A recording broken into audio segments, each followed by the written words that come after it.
Shalom, hari ini kita akan renungkan Injil Lukas pasal 13, teksnya ayat 10-21, dan sudah dibagi dua paragraf.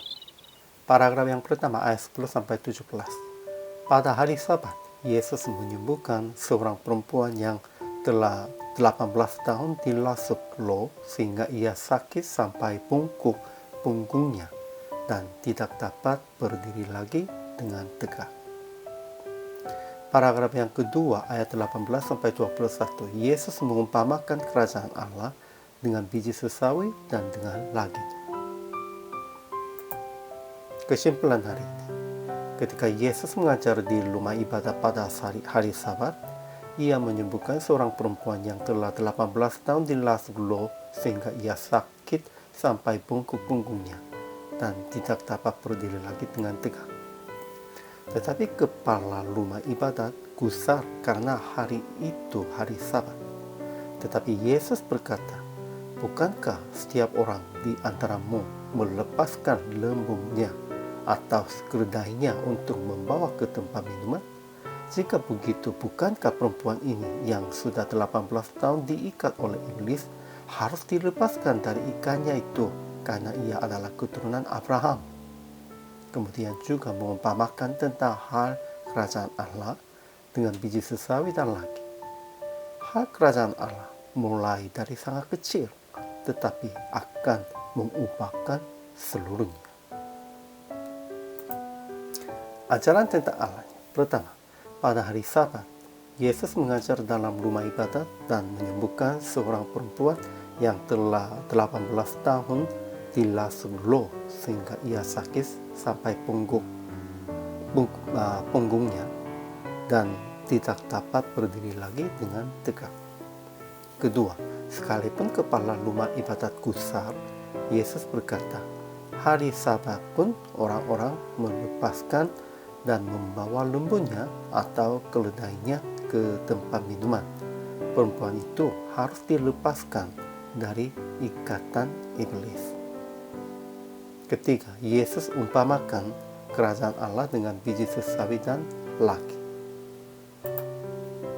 Ajaran tentang manusianya. Pertama, seorang perempuan yang telah 18 tahun dilasuk loh sehingga ia sakit sampai bungkuk punggungnya dan tidak dapat berdiri lagi dengan tegak, itu pun tetap mengikuti ibadah di rumah ibadat pada hari Sabat. Kedua, ada orang yang gusar sekalipun orang disembuhkan dari penyakit dan dilepaskan dari ikatan iblis. Memang ia lebih menghargainya daripada jiwa, dia lebih menghargainya hukum Taurat atau adat istiadat orang-orang tuanya itu. Ketiga, ada juga banyak orang yang bersukacita karena segala perkara mulia yang Yesus perbuat. Ya, ada dua jenis orang demikian itu. Kemudian aplikasi hari ini. Pertama, kapan saja kita harus memberitakan Injil dan melakukan untuk menyelamatkan jiwa. Karena lebih pentingnya jiwa daripada adat istiadat agamawi. Lebih pentingnya menyelamatkan jiwa. Kedua, memuliakan nama Yesus dan memberitakan segala perkara mulia yang Yesus perbuat. Ya, muliakan hanya nama Yesus saja dan muliakan segala perkara yang mulia yang Yesus perbuat.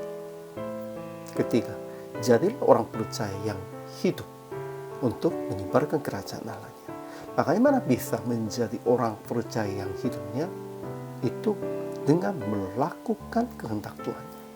Jangan menuju akan menjadi orang besar dengan keinginan sendiri. Pada waktu kita melakukan hanya sesuai dengan kehendak Tuhan, kita akan menjadi orang percaya yang hidup.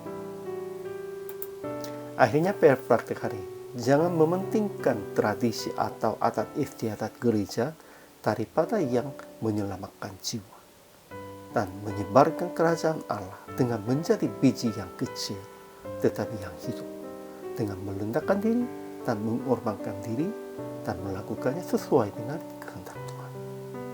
Inilah kewajiban hamba Tuhan. Hari ini juga Selamat melayani. Tuhan Yesus memberkati.